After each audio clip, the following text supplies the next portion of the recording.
ओम नमो भगवते वासुदेवाय। ओम नमो भगवते वासुदेवाय। ओम नमो भगवते वासुदेवाय। जय जय श्री चैतन्य जय नित्यानंद, जय द्वैत चंद्र जय गौर भक्तवृंद।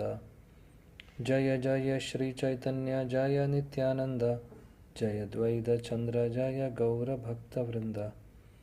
जय जय श्री चैतन्य जय नित्यानंद, जय द्वैत चंद्र जय गौर भक्तवृंद। ओम ज्ञानतिमिरान्धस्य ज्ञानाञ्जनशलाकया चक्षुरुन्मीलितं येन तस्मै श्रीगुरवे नमः। श्रीचैतन्यमनोभीष्टं स्थापितं येन भूतले स्वयं रूपा कदा मह्यं ददाति स्वपदान्तिकं। वन्देऽहं श्रीगुरों श्रीयुतपदकमलं श्रीगुरून् वैष्णवांश्च श्रीरूपं सागरजातं सहगणरघुनाथान्वितं तं सजीवं साद्वैतं सावधूतं परिजनसहितं कृष्णचैतन्यदेवं श्रीराधा कृष्णपादान् सहगणललिता श्रीविशाखान्वितांश्च। हे कृष्णकरुणा सिन्धो दीनबन्धो जगत्पते गोपेश गोपिका कान्त राधा कान्त नमोऽस्तुते। तप्तकाञ्चन गौराङ्गी राधे वृन्दावनेश्वरी वृषभानुसुते देवी प्रणमामि हरिप्रिये। वञ्चाकल्पतरुभ्यश्च कृपा सिन्धुभ्येव च पतितानां पावनेभ्यो वैष्णवेभ्यो नमो नमः। नमः ॐ विष्णुपादाय कृष्णपृष्ठाय भूतले श्रीमते भक्तिवेदान्तस्वामिनिति नामिने। नमस्ते सारस्वती देवे गौरवाणी प्रचारिणे निर्विशेष शून्यवादी पाश्चात्य देशतारिणे। जय श्री कृष्ण चैतन्य प्रभु नित्यानंद श्री अद्वैत गदाधर श्रीवासादि गौर भक्तवृंदा। हरे कृष्णा कृष्ण कृष्ण हरे हरे, हरे राम राम राम हरे हरे। हरे कृष्णा कृष्ण कृष्ण हरे हरे, हरे राम राम राम हरे हरे। हरे कृष्णा कृष्ण कृष्ण हरे हरे, हरे राम राम राम हरे हरे। मूकं करोति वाचालं पङ्गुं लङ्घयते गिरिं यत्कृपातमहं वन्दे श्रीगुरुदीनतारिणं परमानन्दमाधवं श्रीचैतन्यमीश्वरम्।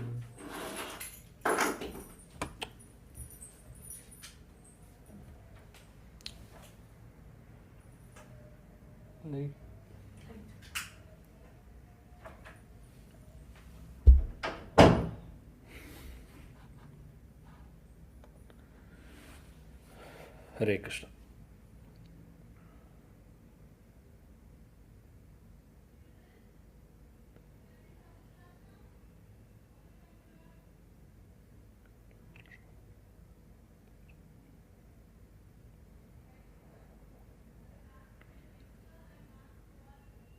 ഹരേ കൃഷ്ണ.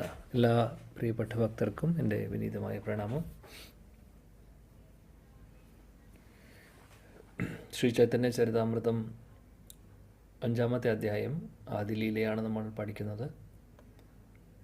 ശ്ലോകം 51-ാമത്തെ ശ്ലോകം മുതൽ ഇന്ന് നോക്കണം അല്ലേ. ഇന്ന് നമ്മൾ കഴിഞ്ഞ ക്ലാസ്സിൽ നമ്മൾ എന്താണ് പഠിച്ചത്? നിത്യാനന്ദ പ്രഭു, അതായത് നിത്യാനന്ദ പ്രഭുവിൻ്റെ അംശമാണ് കാരണോദകസായ വിഷ്ണു എന്നുള്ളതാണ് 50-ാമത്തെ ശ്ലോകത്തിൽ പറഞ്ഞിട്ടുള്ളത്. ഇനി അങ്ങോട്ട് നമ്മൾ മുന്നോട്ട് കാണും. കാരണോദകസായ വിഷ്ണു, അതായത് നിത്യാനന്ദ പ്രഭുവിൻ്റെ മറ്റുള്ള എക്സ്പാൻഷൻസിനെ കുറിച്ചൊക്കെ കൂടുതൽ ഡീറ്റെയിൽ ആയിട്ട് ഒരുപാട് ശ്ലോകങ്ങളുണ്ട് ഇവിടെ. ഒന്നാമത്തെ അതായത് 1-ാമത്തെ അധ്യായത്തിലെ 9-ാമത്തെ ശ്ലോകം, ആ 9-ാമത്തെ ശ്ലോകത്തിൻ്റെ എക്സ്പ്ലനേഷനാണ് ഇവിടെ ഇനി നമ്മൾ പഠിക്കുന്നത്. ഈ ഒരു സെക്ഷൻ മുഴുവനും ഏകദേശം 42 ശ്ലോകത്തോളം വരുന്നു. അതാണ് പുരുഷാവതാരങ്ങളെക്കുറിച്ച്. പുരുഷാവതാരങ്ങൾ നിത്യാനന്ദ പ്രഭുവിൻ്റെ അംശമാണ് എന്നുള്ളത് പറയുന്നു. അതിൽ പ്രത്യേകിച്ചും ആദ്യത്തെ പുരുഷാവതാരമായിട്ടുള്ള കാരണോദകസായ വിഷ്ണു കാരണസാഗരത്തിൽ അദ്ദേഹം കിടക്കുന്നു. അദ്ദേഹമാണ് ഈ ഭൗതിക ലോകം സൃഷ്ടിക്കുന്നത്. അദ്ദേഹത്തെയാണ് എല്ലാവരും ആശ്രയിക്കുന്നത്. എല്ലാ ബ്രഹ്മാണ്ടങ്ങളും അദ്ദേഹത്തിൻ്റെ ശരീരത്തിൽ നിന്നാണ് വരുന്നത്. ആ കാരണദോസായ വിഷ്ണു ശ്രീ നിത്യാനന്ദ പ്രഭുവിൻ്റെ അംശമാണ്. അപ്പോൾ നിത്യാനന്ദ പ്രഭുവിനെ ഞാൻ നമിക്കുന്നു. ഇതാണ് 50-ാമത്തെ ശ്ലോകത്തിൽ പറയുന്നത്.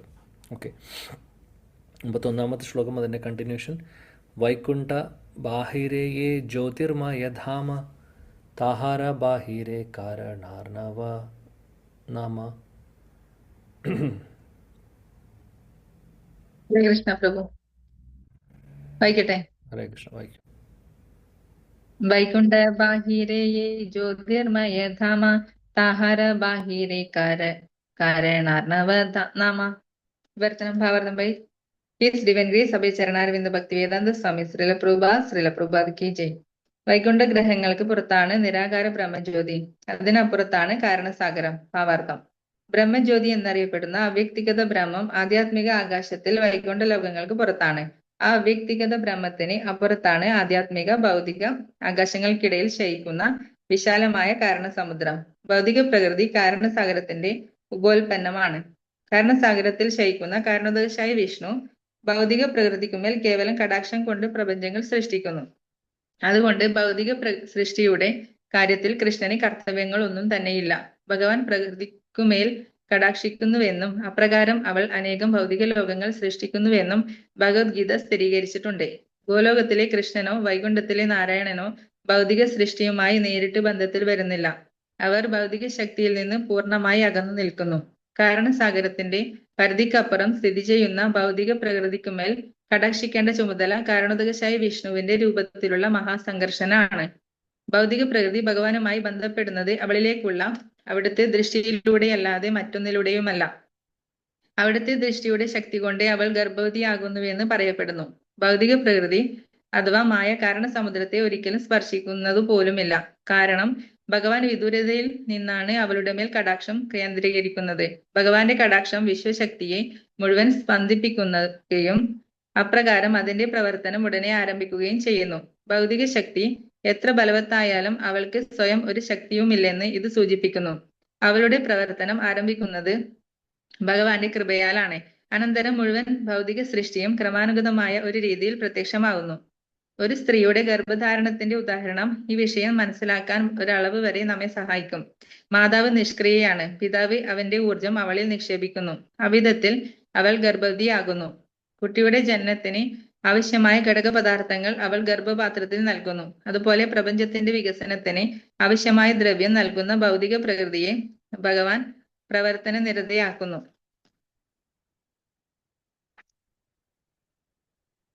ഹരേ കൃഷ്ണ പ്രഭു. ഹരേ കൃഷ്ണ. ഭൗതിക പ്രകൃതിക്ക് 2 വ്യത്യസ്ത ഭാവങ്ങളുണ്ട്. പ്രധാന എന്ന് വിളിക്കപ്പെടുന്ന ഭാവം വിശ്വവികാസത്തിനുള്ള ഭൗതിക ഘടക പദാർത്ഥങ്ങൾ വിതരണം ചെയ്യുന്നു. മായ എന്ന് വിളിക്കപ്പെടുന്ന ഭാവം സമുദ്രത്തിലെ നുര പോലെ താൽക്കാലികമായ അവളുടെ ഘടകങ്ങൾ ആവിഷ്കരിക്കുന്നു. യഥാർത്ഥത്തിൽ പ്രകൃതിയുടെ താൽക്കാലിക ആവിഷ്കാരങ്ങൾ ആരംഭത്തിൽ സംഭവിക്കുന്നത് ഭഗവാന്റെ ആധ്യാത്മിക കടാക്ഷത്തിലാണ്. ഭൗതിക സൃഷ്ടിയുടെ പ്രത്യക്ഷ കാരണവും അതേസമയം വിദൂര കാരണവും ഭഗവാനാണ്. ഭൗതിക പ്രകൃതിയോ സൃഷ്ടിയുടെ പരോക്ഷവും അതേസമയം സമീപസ്ഥവുമായ കാരണവുമാകുന്നു. തങ്ങളുടെ കണ്ടുപിടുത്തങ്ങളുടെ പേരിൽ ഗർവം കൊള്ളുന്ന ഭൗതികവാദികളായ ശാസ്ത്രജ്ഞന്മാർക്ക് ദ്രവ്യത്തിന് പിന്നിലുള്ള ഭഗവാന്റെ യഥാർത്ഥ ശക്തി കാണാൻ കഴിയില്ല. അതിനാൽ ആധുനിക ജീവിതത്തിന്റെ ഇത്തരം വക്രീകരണം മനുഷ്യന്റെ ജന്മലക്ഷ്യത്തെ നഷ്ടപ്പെടുത്തിക്കൊണ്ട് ജനതയെ ഒരു നിരീശ്വരത സംസ്കാരത്തിലേക്ക് പടിപ്പടിയായി നയിച്ചുകൊണ്ടിരിക്കുന്നു. ജീവിത ലക്ഷ്യം നഷ്ടപ്പെട്ട ഭൗതികവാദികൾ സ്വയം പര്യാപ്തതയുടെ പുറകെ പരക്കം പായുന്നു. എന്നാൽ പ്രകൃതി ഭഗവാന്റെ കാരുണ്യത്താൽ നേരത്തെ തന്നെ സ്വയം പര്യാപ്തയാണെന്ന കാര്യം അവർ തിരിച്ചറിയുന്നില്ല. അപ്രകാരം അവർ ആധുനിക സംസ്കാരം എന്ന പേരിൽ ഭീമാകാരമായ തട്ടിപ്പ് നടത്തി പ്രകൃതിയുടെ സ്വാഭാവികമായ സ്വയം പര്യാപ്തതയ്ക്ക് അസന്തുലിതാവസ്ഥ സൃഷ്ടിക്കുന്നു. ആദ്യ കാരണത്തിന്റെ അറിവില്ലാതെ ഭൗതിക പ്രകൃതി എല്ലാമെല്ലാമാണെന്ന് ചിന്തിക്കുന്നത് അജ്ഞതയാണ്. അജ്ഞതയുടെ ഈ അന്ധകാരം നീക്കി മുഴുവൻ ലോകത്തെയും പ്രകാശിപ്പിക്കാൻ കഴിയുന്ന ആധ്യാത്മിക ജീവിതത്തിന്റെ സ്ഫുലിംഗം തെളിയിക്കാനാണ് ചൈതന്യ മഹാപ്രഭു തന്റെ ആഹൈതുകമായ കാരുണ്യത്തിൽ പ്രത്യക്ഷനായത്. കൃഷ്ണന്റെ ശക്തിയാൽ മായ എങ്ങനെയാണ് പ്രവർത്തിക്കുന്നതെന്ന് വിശദീകരിക്കാൻ ശ്രീ ചൈതന്യ ചരിതാമൃതത്തിന്റെ രചയിതാവ് അഗ്നിയിലെ ഇരുമ്പ് ദണ്ഡിന്റെ സാദൃശ്യം നൽകുന്നു. ചുട്ടുപഴുത്ത ഇരുമ്പ് ദണ്ഡ് അഗ്നിയല്ലെങ്കിലും അത് അഗ്നിയെ പോലെ പ്രവർത്തിക്കുന്നു. അതുപോലെ പ്രകൃതിയുടെ എല്ലാ പ്രവർത്തനങ്ങളും പ്രതിപ്രവർത്തനങ്ങളും വാസ്തവത്തിൽ ഭൗതിക പ്രകൃതി ചെയ്യുന്നതല്ല, മറിച്ച് അവ ഭൗതിക ദ്രവ്യത്തിലൂടെ ആവിഷ്കൃതമാകുന്ന ഭഗവത് ശക്തിയുടെ പ്രവർത്തനങ്ങളും പ്രതിപ്രവർത്തനങ്ങളുമാണ്. വൈദ്യുതിയുടെ ശക്തി ചെമ്പിന്റെ മാധ്യമത്തിലൂടെ പ്രസരിക്കുന്നു. പക്ഷേ ചെമ്പ് വൈദ്യുതിയാണെന്ന് ഇതിനർത്ഥമില്ല. വൈദ്യുതി ഉൽപ്പാദിപ്പിക്കപ്പെടുന്നത് വൈദ്യുതി നിലയത്തിലെ വിദഗ്ധനായ ഒരു ജീവശക്തിയുടെ നിയന്ത്രണത്തിലാണ്. അതുപോലെ പ്രകൃതി നിയമങ്ങളിലെ ചെപ്പടി വിദ്യകൾക്ക് പിന്നിൽ വൈദ്യുതി നിലയത്തിലെ മെക്കാനിക്കൽ എഞ്ചിനീയറെ പോലുള്ള വലിയൊരു വ്യക്തിത്വമുണ്ട്. അവിടുത്തെ ബുദ്ധിയാലാണ് വിശ്വപ്രപഞ്ച വ്യവസ്ഥാപിത രീതികളിൽ ചലിക്കുന്നത്. ഹരേ കൃഷ്ണ.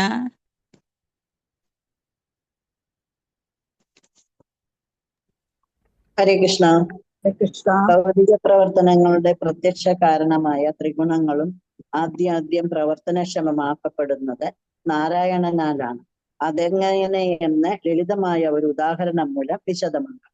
ഒരു കുശവൻ കുടം നിർമ്മിക്കുമ്പോൾ കുശവന്റെ ചക്രവും ഉപകരണങ്ങളും മണ്ണുമാണ് കുടത്തിന്റെ പ്രത്യക്ഷ കാരണം. പക്ഷെ കുശവന് മുഖ്യ കാരണം. അതുപോലെ ഭൗതിക സൃഷ്ടികളുടെ മുഖ്യ കാരണം നാരായണനാണ്. ഭൗതിക ശക്തി അതിനുള്ള ദ്രവ്യം നൽകുന്നു എന്ന് മാത്രം. അതുകൊണ്ട് നാരായണൻ ഇല്ലെങ്കിൽ മറ്റു കാരണങ്ങളെല്ലാം ഉപയോഗശൂന്യമാണ്. കുശവനില്ലെങ്കിൽ കുശവന്റെ ചക്രവും ഉപകരണവുമെല്ലാം ഉപയോഗശൂന്യമാകുന്നത് പോലെ പരമപുരുഷനെ അവഗണിക്കുന്ന ഭൗതികവാദികളായ ശാസ്ത്രജ്ഞന്മാർ കുശവന്റെ ചക്രവും അതിന്റെ ചലനവും കുശവന്റെ ഉപകരണങ്ങളും കുടം നിർമ്മിക്കുന്നതിന് ആവശ്യമായ ഘടകപദാർത്ഥങ്ങളും മാത്രമേ പരിഗണിക്കുന്നു. കുശവനെ കുറിച്ച് തികച്ചും അജ്ഞരാണ്. അതുകൊണ്ട് ആധുനിക ശാസ്ത്രം പരമകാരണങ്ങളെ കുറിച്ച് അത്യന്തം അജ്ഞത നിറഞ്ഞ അപൂർണവും ദൈവരഹിതവുമായ ഒരു സംസ്കാരം സൃഷ്ടിച്ചിരിക്കുന്നു. ശാസ്ത്രീയ പുരോഗതിക്ക് കൈവരിക്കാൻ മഹത്തായ ഒരു ലക്ഷ്യമുണ്ടായിരിക്കണം. ആ മഹത്തായ ലക്ഷ്യം ഭഗവാനായിരിക്കണം. പരീക്ഷണാധിഷ്ഠിതമായ ചിന്തയ്ക്ക് ഊന്നൽ നൽകുന്ന ജ്ഞാനികളും മഹാത്മാന്മാരുടെ മനുഷ്യർക്ക് അനേകമനേകം ജന്മങ്ങളിലെ ഗവേഷണങ്ങൾക്ക് ശേഷം സർവ കാരണങ്ങളുടെയും കാരണമായ ഭഗവാനെ അറിയാൻ കഴിയുമെന്ന് ഭഗവത്ഗീതയിൽ പറയുന്നു. അவ்விதം ഒരുവൻ അവിടുന്നിനെ പൂർണ്ണമായി അറിയുമ്പോൾ അവിടുന്നിന് ആത്മസമർപ്പണം ചെയ്യുകയും അനന്തരം ഒരു മഹാത്മാവായി തീരുകയും ചെയ്യും. ഹരേ ഹരേ കൃഷ്ണ. കൃഷ്ണ. Thank you. ഹരേ കൃഷ്ണ. പ്രണാമം എല്ലാവർക്കും. So thank you. ഇവിടെ ഈ ശ്ലോകത്തിൽ എന്താണ് പറയുന്നത്? വൈകുണ്ഠ ഗ്രഹങ്ങൾ എവിടെയാണ് സ്ഥിതി ചെയ്യുന്നത് എന്നാണ് പറയുന്നത്. ബ്രഹ്മജ്യോതിക്കപ്പുറമാണ്. അപ്പോൾ നമുക്കറിയാം, നമ്മൾ പല തവണ പല ക്ലാസ്സുകളിലായിട്ട് ഇത് എക്സ്പ്ലെയിൻ ചെയ്തിട്ടുണ്ട്. ഭൗതിക ലോകത്തിൻ്റെ പുറത്താണ് ബ്രഹ്മജ്യോതി ഉള്ളത്. ആ ബ്രഹ്മജ്യോതിയിലൂടെ കൂടുതൽ നമ്മൾ മുന്നോട്ട് പോകുമ്പോഴാണ് പിന്നെയാണ് വൈകുണ്ഠ ഗ്രഹങ്ങളൊക്കെ വരുന്നത്. അതാണ് പറയുന്നത്. എന്നാൽ കാരണസാഗരം എന്ന് പറയുന്ന കാരണസാഗരം വരുന്നത് ബ്രഹ്മജ്യോതി കഴിഞ്ഞിട്ടാണ്. കാര്യം കാരണസാഗരം ഭൗതിക ലോകത്തിൻ്റെ സൃഷ്ടിയുമായിട്ട് സംബന്ധിച്ചുള്ള സാഗരമാണ്. കാരണ എന്തുകൊണ്ടാണ് പേര് വരെ നോക്കിക്കഴിഞ്ഞാൽ കാരണ ഉദകസായി വിഷ്ണു. കാരണം എന്ന് പറയുന്നതിൻ്റെ അർത്ഥം എന്താണ്? കാരണം മലയാളത്തിൽ തന്നെ എന്താണ് അതിൻ്റെ അർത്ഥം? കോസ്. ഇംഗ്ലീഷിൽ കോസ് എന്ന് പറയും അല്ലേ? അപ്പോൾ കാരണം എന്ന് ഉദ്ദേശിക്കുന്നത് ഈ ഭൗതിക ലോകത്തിൻ്റെ കോസ്, അല്ലെങ്കിൽ കോശൽ സാഗരം എന്ന് പറയും, അല്ലെങ്കിൽ കാരണ സമുദ്രം എന്ന് പറയുന്നത്. അവിടെ നിന്നാണ് പിന്നെ സൃഷ്ടിയെല്ലാം, ഭൗതിക ലോകത്തിൻ്റെ സൃഷ്ടികളെല്ലാം നടക്കുന്നത്. അപ്പോൾ ആ കാരണസാഗരത്തിലാണ് ഭഗവാൻ കാരണ ഉദകസായി വിഷ്ണു സ്ഥിതി ചെയ്യുന്നത്. അപ്പോൾ ഇതെല്ലാം ബ്രഹ്മജ്യോതി കഴിഞ്ഞ് ഭൗതിക ലോകത്തിൻ്റെ സൃഷ്ടിയുമായിട്ട് സംബന്ധിച്ച് അവിടെയാണ് ഈ കാരണസാഗരം സ്ഥിതി ചെയ്യുന്നത്. അതിനുശേഷം പിന്നീട് സംഭവിക്കുന്നത് എന്താണെന്ന് നമുക്കറിയാം. നമ്മൾ പലതവണ ചർച്ച ചെയ്തിട്ടുള്ള വിഷയങ്ങളാണ് ഇതൊക്കെ. ഭഗവാൻ വിഷ്ണു, കാരണ ഉദകസായി വിഷ്ണുവിൻ്റെ അദ്ദേഹമാണ് പ്രകൃതിയെ, അല്ലെങ്കിൽ മഹത്വത്വം എന്ന് പറയുന്നൊരു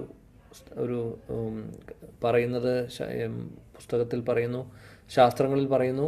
മഹത്വത്വം എന്ന് പറഞ്ഞു കഴിഞ്ഞാൽ സ്പിരിച്വൽ ക്ലൗഡ് പോലെ, അല്ലെങ്കിൽ എന്താ പറയുക, ഒരു കാർമേഘം പോലെ, അങ്ങനെ ചെറിയൊരു ഭാഗം മാത്രമല്ല, ആ ഒരു പോർഷൻ മുഴുവനും അവിടെയാണ് ഈ പറയുന്ന ഈ സൃഷ്ടിയുടെ എല്ലാ സംഭവങ്ങളും അതിൻ്റെ ഇൻഗ്രീഡിയൻസ് എല്ലാം ഉള്ളതും അതിനെ പിന്നീട് ഭഗവാൻ ആക്ടിവേറ്റ് ചെയ്യുന്നതും. പിന്നെ അവിടെ നിന്നാണ് പിന്നെ സൃഷ്ടി ആരംഭിക്കുന്നത്, ഭൗതിക ലോകത്തിലെ സൃഷ്ടി ആരംഭിക്കുന്നത്. അപ്പോൾ മഹത്തത്വ എന്ന് പറയുന്ന മഹത്തത്വത്തിലാണ്, അല്ലെങ്കിൽ പ്രധാനം എന്ന് പറയുന്ന ഒരു വാക്കും കേൾക്കാം. മഹത്തത്വം എന്ന് പറഞ്ഞാലും പ്രധാന എന്ന് പറഞ്ഞാലും നമുക്കൊന്നായിട്ട് മനസ്സിലാക്കാം. അതിനകത്ത് എല്ലാവിധ ഭൗതിക മൂലകങ്ങളുമുണ്ട്. അതിൻ്റെ എല്ലാത്തിൻ്റെയും എലമെൻറ്റ്സ് എല്ലാം ഉണ്ട്. മൂലകങ്ങൾ, ഭൂമി, അപ്പോൾ അനലോ വായു ഖം മനോ ബുദ്ധി, 24 മൂലകങ്ങൾ നമ്മൾ പഠിച്ചിട്ടുണ്ട് ഭഗവത്ഗീതയിൽ. അതെല്ലാം തന്നെ അവിടെ ഉണ്ട്. എന്നാൽ പക്ഷേ അതൊന്നും പ്രകടമായിട്ടില്ല, അപ്രകടമായിട്ടിരിക്കുന്ന അവസ്ഥയാണ്. അപ്പോൾ അത് പ്രകടമാവുന്നത്, മാനിഫെസ്റ്റ് ആവുന്നത്, അല്ലെങ്കിൽ അത് ആക്ടിവേറ്റ് ആവുന്നത് എപ്പോഴാണ്? ഭഗവാൻ വിഷ്ണുവിൻ്റെ, കാരണോദസായ വിഷ്ണുവിൻ്റെ അദ്ദേഹത്തിൻ്റെ ദൃഷ്ടിയിലൂടെ. അദ്ദേഹം കാരണസാഗരത്തിൽ കിടക്കുന്നു. അദ്ദേഹം അവിടെ നിന്ന് അദ്ദേഹത്തിൻ്റെ ദൃഷ്ടി ആരാണ് കൊണ്ടുവന്നത്? ഭഗവാൻ ശിവഭഗവാനാണ് അദ്ദേഹത്തിൻ്റെ ദൃഷ്ടിയെ കൊണ്ടുപോകുന്നതും. അല്ലെങ്കിൽ പറയാം, ആ ദൃഷ്ടിയിൽ ഒരുപാട് കാര്യങ്ങളുണ്ട്. കാര്യം ആക്ച്വലി ഒരു അമ്മയുടെ ഗർഭപാത്രത്തിലേക്ക് അച്ഛൻ ബീജം കൊടുക്കുന്ന പോലെയാണ് മഹാവിഷ്ണുവിൻ്റെ ആ ദൃഷ്ടി. അപ്പോൾ അദ്ദേഹം നോക്കുന്നു, അപ്പോൾ അതിനെ കൊണ്ടുപോകുന്നത് മഹാദേവനാണ്. അങ്ങനെ പ്രകൃതി, അല്ലെങ്കിൽ മായ ദുർഗാദേവിയിലേക്ക് ആ ബീജത്തെ കൊടുക്കുന്നു. അത് കൊടുക്കുന്നത് ശംഭു മഹാദേവൻ, അല്ലെങ്കിൽ മഹാദേവൻ ഭഗവാൻ ശിവനാണ്. അതാണ് അങ്ങനെയാണ് സൃഷ്ടി സംഭവിക്കുന്നത്. അങ്ങനെ അവിടെ നിന്ന് പിന്നെ പ്രകൃതിയുടെ എല്ലാ മൂലകങ്ങളും ആക്ടിവേറ്റ് ആവുന്നു. പിന്നീടാണ് ബ്രഹ്മദേവൻ അതിനെല്ലാം ഉപയോഗിച്ച് ഒരുപാട് കാര്യങ്ങൾ ചെയ്യുന്നത്. ബാക്കിയുള്ള സെക്കൻഡറി ക്രിയേഷൻ, വിസർഗം എന്ന് പറയുന്നത് ചെയ്യുന്നത്. അപ്പോൾ മഹാവിഷ്ണുവിൻ്റെ ദൃഷ്ടിയിൽ എന്തൊക്കെയാണ് വരുന്നത്? ബേസിക്കലി എല്ലാ ജീവജാലങ്ങളും അങ്ങനെയാണ് അവിടെ വരുന്നത്. അപ്പോൾ ജീവജാലങ്ങൾ അതുകൊണ്ടാണ് ഭഗവാന്റെ അംശമാണെന്ന് പറയുന്നത്. മഹാവിഷ്ണുവിൽ നിന്നാണ് വരുന്നത്. മഹാവിഷ്ണുവിൽ നിന്നാണ് ആ ബീജം എന്ന് പറയുന്ന സീഡ് വരുന്നത്. അപ്പോൾ അങ്ങനെയാണ് എല്ലാ ജീവജാലങ്ങളും, നമ്മൾ ഓരോരുത്തരും വരുന്നത്. അങ്ങനെ പ്രകൃതിയുമായിട്ട് ചേർന്ന് പിന്നീട് ഓരോ ശരീരങ്ങൾ കൊടുക്കുന്നു ബ്രഹ്മാവ്. ഓരോരുത്തർക്കും കർമ്മമനുസരിച്ചും ബാക്കിയുള്ള കാര്യങ്ങളൊക്കെ നോക്കി പല പല സൃഷ്ടികൾ അദ്ദേഹം ചെയ്യുന്നു. ഓരോരുത്തരെയും കർമ്മത്തിൻ്റെ അടിസ്ഥാനത്തിലും ഒക്കെ.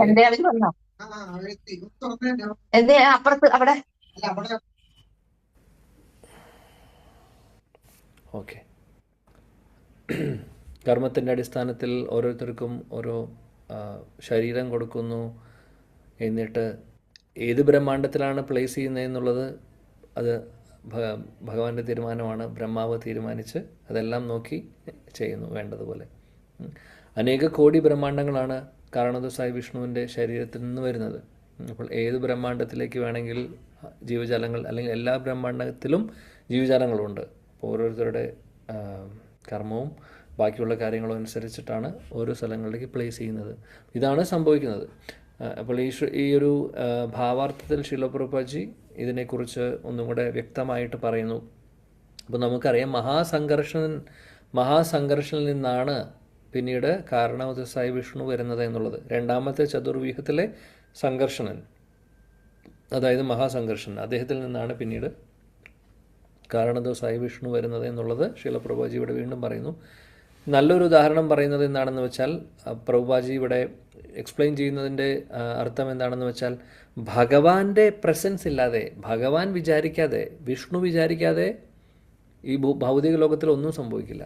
അതാണ് പറയുന്നത്. അതായത് മായ എന്ന് പറയുന്ന മായാദേവിക്ക് മാത്രം ശക്തിയില്ല. വിഷ്ണുവിൻ്റെ ആ ദൃഷ്ടിയിലൂടെയാണ് എല്ലാം സംഭവിക്കുന്നത്. ഭഗവാനെ മാറ്റി നിർത്തി കഴിഞ്ഞു കഴിഞ്ഞാൽ ഒന്നും സംഭവിക്കാൻ പോകുന്നില്ല ഇവിടെ. ഒരു സൃഷ്ടിയും നടക്കാൻ പോകുന്നില്ല. അതാണ് ഇവിടെ പറയുന്നത്. അതിന് നല്ലൊരു ഉദാഹരണം ശിലപ്രഭാജി പറയുന്നത് ഒരു സ്ത്രീയും ഒരു സ്ത്രീ സ്ത്രീയുടെ പ്രൈസ് വേണമെന്ന് ചോദിച്ചു. ഹരേ കൃഷ്ണ.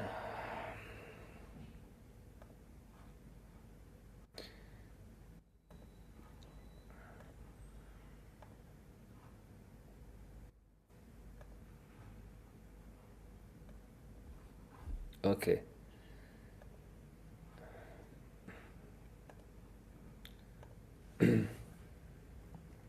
ഗുരവേ ഗൗരചന്ദ്രായ രാധികായ തദാലയ കൃഷ്ണായ കൃഷ്ണഭക്തായ തദ്ഭക്തായ നമോ നമഃ.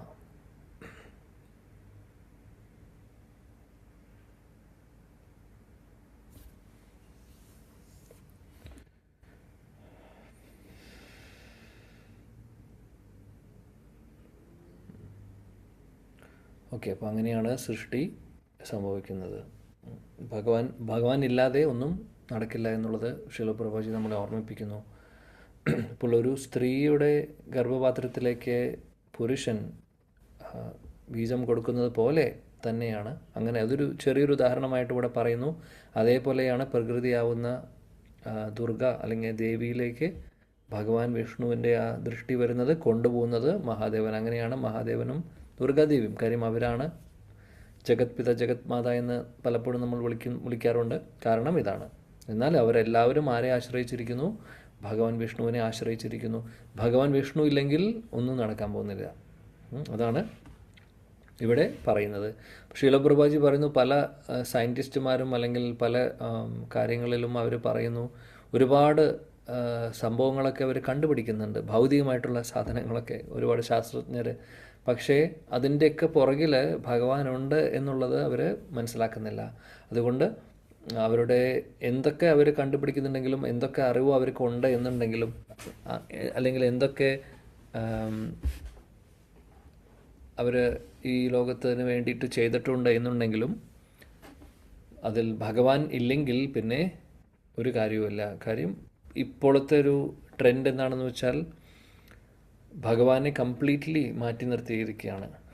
അതായത് ഒരു ഗോഡ്ലെസ് സിവിലൈസേഷനാണ് നടന്നുകൊണ്ടിരിക്കുന്നത്. ദൈവമില്ലാത്ത ഒരവസ്ഥ. അങ്ങനെയാണ് എല്ലാവരും പ്രചരിപ്പിക്കുന്നത്.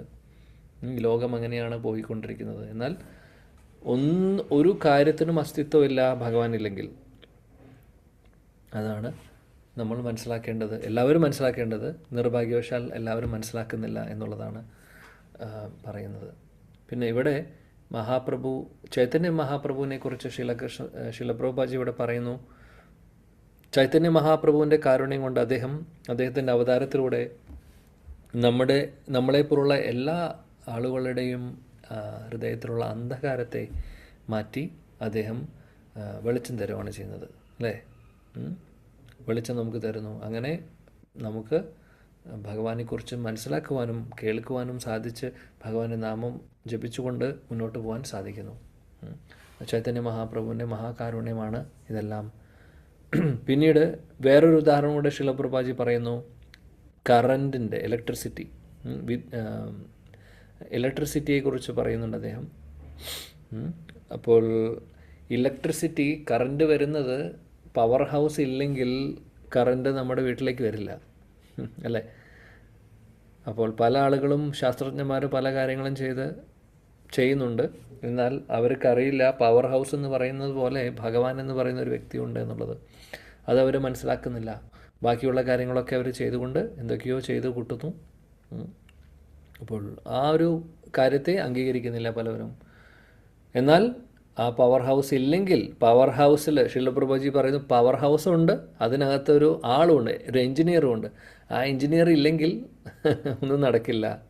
അതേപോലെ ഭഗവാൻ ഇല്ലെങ്കിൽ ഇവിടെ ഒന്നും നടക്കാൻ പോകുന്നില്ല എന്നാണ് പറയുന്നത്. പിന്നീട് അവസാനത്തെ പാരഗ്രാഫിൽ ശ്രീമൻ നാരായണനെ കുറിച്ച് പറയുന്നു. ഭഗവാൻ, നമുക്കറിയാം നാരായണനിൽ നിന്നാണ് പിന്നെ മഹാസംഘർഷൻ ചതുർവ്യൂഹം വരുന്നതും പിന്നെ വിഷ്ണു പുരുഷാവതാരങ്ങളൊക്കെ. അപ്പോൾ ഭഗവാൻ നാരായണനിൽ നിന്ന് ഇവരെല്ലാവരും വരുന്നു എന്ന് പറയുന്നതിന് വ്യത്യാസമില്ല. നാരായണനാണെങ്കിലും വിഷ്ണു ആണെങ്കിലും ഭഗവാൻ തന്നെ, അല്ലേ? നമ്മൾ എല്ലാം ഭഗവാന്റെ അവതാരങ്ങളിൽ തന്നെ അംശം അല്ലെങ്കിൽ എക്സ്പാൻഷൻസ് തന്നെയാണ്. അപ്പോൾ എല്ലാത്തിൻ്റെയും എല്ലാ ഭൗതികമായിട്ടുള്ള സാധനങ്ങളുടെ മൂലകങ്ങളും സൃഷ്ടിക്കുന്നത് ഭഗവാനാണ്. അതെല്ലാവരും മറക്കുന്നു. പക്ഷേ ഭൂമി, അപ്പോ, അനലോ, വായു, ഖം, മനോ, ബുദ്ധി, റേവച്ച, പിന്നെ മറ്റ് ഇന്ദ്രിയങ്ങളൊക്കെ ഇതൊരു ശാസ്ത്രജ്ഞന് സൃഷ്ടിച്ചിട്ടുള്ളതല്ല. മാത്രമല്ല ഒരു ദേവതമാരും സൃഷ്ടിച്ചിട്ടുള്ളതല്ല. പരമദിവ്യതമ പുരുഷൻ ഭഗവാനാണ് സൃഷ്ടിച്ചിട്ടുള്ളത്. അദ്ദേഹത്തിനെ സാധിക്കുകയുള്ളൂ, അദ്ദേഹത്തിന് മാത്രമേ സാധിക്കുകയുള്ളൂ. അപ്പോൾ ഇതൊക്കെ മനസ്സിലാക്കുന്ന ഒരു വ്യക്തിയാണ് മഹാത്മാവ്. ഭഗവത്ഗീതയിൽ അതുകൊണ്ടാണ് പറയുന്നത്, ബഹുനാം ജന്മനാമന്തേ ജ്ഞാനമാമ പ്രപദ്യത്തെ വാസുദേവം സർവമിതി സ മഹാത്മാ സുദുർലഭ. അങ്ങനെയുള്ളവർ വളരെ കുറവാണ് ലോകത്ത്. കാര്യം ഒരുപാട് ജന്മജന്മാന്തരങ്ങൾ കഴിഞ്ഞിട്ടാണ് ഒരാൾക്ക് മനസ്സിലാക്കാൻ സാധിക്കുന്നത് ഇതൊക്കെ, ഇങ്ങനെയുള്ള അറിവുകളൊക്കെ കിട്ടുന്നത്. അങ്ങനെ അറിവുകൾ കിട്ടുമ്പോൾ അവർ ഭഗവാനെ പൂർണ്ണമായിട്ടും ശരണം പ്രാപിക്കുന്നു. ശരണം പ്രാപിച്ച് പിന്നെ പറയേണ്ട ആവശ്യമില്ല, അവർക്ക് പുരോഗതി ഉണ്ടാവുന്നത്, ഭക്തിയിൽ അവരുടെ ജീവിതം മാറുന്നു. ഇല്ലെങ്കിൽ ഇതൊക്കെ നമുക്ക് ഇങ്ങനെയൊരു സംഭവമേ നടക്കുന്നുണ്ട് എന്നുള്ളത് പോലും ചിന്തിക്കാനുള്ള ബുദ്ധി പോലും നമുക്കുണ്ടാവില്ല. അങ്ങനത്തെ ഒരു അവസ്ഥയിലായിരുന്നു നമ്മൾ ഓരോരുത്തരും ഇതിനു മുമ്പ്. ശ്രീല പ്രഭുപാദിജിയുടെ ചൈതന്യ മഹാപ്രഭുവിൻ്റെ മഹാകാരുണ്യം കൊണ്ട് നമ്മൾ ഇതൊക്കെ കുറച്ച് മനസ്സിലാക്കിക്കൊണ്ട് മുന്നോട്ട് പോകുന്നു. ഇല്ലെങ്കിൽ എല്ലാം ഇതൊക്കെ കഥയായി മാറിയനെ, ഒന്നും നടക്കാൻ പോകുന്നില്ലായിരുന്നു. അമ്പലങ്ങളിലേക്ക് പോകുന്നുണ്ടാവും, ഗുരുവായൂരപ്പൻ്റെ അടുത്തേക്ക് പോകുന്നുണ്ടാവും, ഗുരുവായൂർ അമ്പലത്തിൽ പോകുന്നുണ്ടാവും, നാരായണയും വായിക്കുന്നുണ്ടാവും, അല്ലെങ്കിൽ എന്തെങ്കിലുമൊക്കെ ചെയ്യുന്നുണ്ടാവും, നമ്മൾ ഭഗവത്ഗീതയും വായിക്കുന്നുണ്ടാവും. പക്ഷേ എന്താണ് ഈ ജീവിതത്തിൻ്റെ ലക്ഷ്യം, ഈ മനുഷ്യജന്മത്തിൻ്റെ ഉദ്ദേശം എന്താണ്, ഭഗവാൻ എന്താണ് ഉദ്ദേശിക്കുന്നത് എന്നുള്ളതൊന്നും നമുക്കറിയില്ലായിരുന്നു. തീർച്ചയായിട്ടും അറിയില്ലായിരുന്നു. എല്ലാവരും അമ്പലത്തിൽ പോകുന്നതും കാര്യങ്ങളുമൊക്കെ അവനവൻ്റെ കാര്യങ്ങൾ നടക്കാൻ വേണ്ടിയിട്ടാണ് പോകുന്നുണ്ടായിരുന്നത്. അല്ലാതെ വേറെ ഭഗവാനോടുള്ള സ്നേഹം കൊണ്ട് മാത്രമല്ല, ഭഗവാനോടുള്ള സ്നേഹം കൊണ്ടേ അല്ല, നമ്മുടെ കാര്യങ്ങൾക്ക് വേണ്ടിയിട്ട് മാത്രം. നമ്മളപ്പോൾ വിചാരിക്കും അത്, അപ്പോൾ ഇതിനേക്കാൾ മുമ്പും ഞാൻ ഭക്തനായിരുന്നു. ഭക്തിയല്ല, അത് സ്വാർത്ഥതയാണ്. ആക്ച്വലി ഭക്തി എന്ന് പറഞ്ഞാൽ നിസ്വാർത്ഥമായിരിക്കണം, ഭഗവാനോടുള്ള സ്നേഹം മാത്രം, ഒന്നും പ്രതീക്ഷിക്കാതെ ഉള്ളത് തന്നെയാണ്. അന്യ അഭിലാഷിത ശൂന്യം ജ്ഞാനകർമാദി അനാവൃതം ആനുകൂല്യേന കൃഷ്ണ അനുശീലനം ഭക്തിർ ഉത്തമ ഭക്തി എന്ന് പറഞ്ഞാൽ അങ്ങനെയായിരിക്കണം, അന്യ അഭിലാഷിത ശൂന്യം. അല്ലെങ്കിൽ അത് ഭക്തി ഉത്തമ ഭക്തിയല്ല. ഉത്തമ ഭക്തി അല്ലാത്ത എല്ലാ ഭക്തിയും കാര്യം അതുകൊണ്ട് പ്രയോജനമില്ല. എന്നാൽ ഈ ഒരു സ്റ്റേജിലേക്ക് നമ്മൾ വരുമ്പോഴാണ്, പ്രോപ്പറായിട്ട് മനസ്സിലാക്കുമ്പോഴാണ്, അല്ലെങ്കിൽ മനസ്സിലാക്കിക്കൊണ്ട് ഭക്തിയുത സേവനങ്ങൾ ചെയ്യുമ്പോഴാണ് കാര്യം നടക്കുന്നത്. അതുകൊണ്ട് ഈ നമ്മളെല്ലാവരും ഇവിടെ വരെ എത്തി ഭഗവാന്റെ കാരുണ്യം കൊണ്ട്. ഇനി ഇതിനും വലിയൊരു മഹാസൗഭാഗ്യം നമ്മുടെ ജീവിതത്തിൽ നടക്കാനില്ല, ഇതിനും വലിയൊരു കാര്യം നടക്കാനില്ല, ഇത്രയും കാലം നടന്നിട്ടില്ല. അതുകൊണ്ട് ഈ ഒരു സ്റ്റേജിലേക്ക് നമ്മളെ എത്തിച്ചതിൻ്റെ 100% ക്രെഡിറ്റും ശ്രീ ചൈതന്യ മഹാപ്രഭുവിനും ശ്രീല പ്രഭുപാദിജിക്കുമാണ്, ഒരു സംശയവുമില്ല ആ കാര്യത്തിൽ.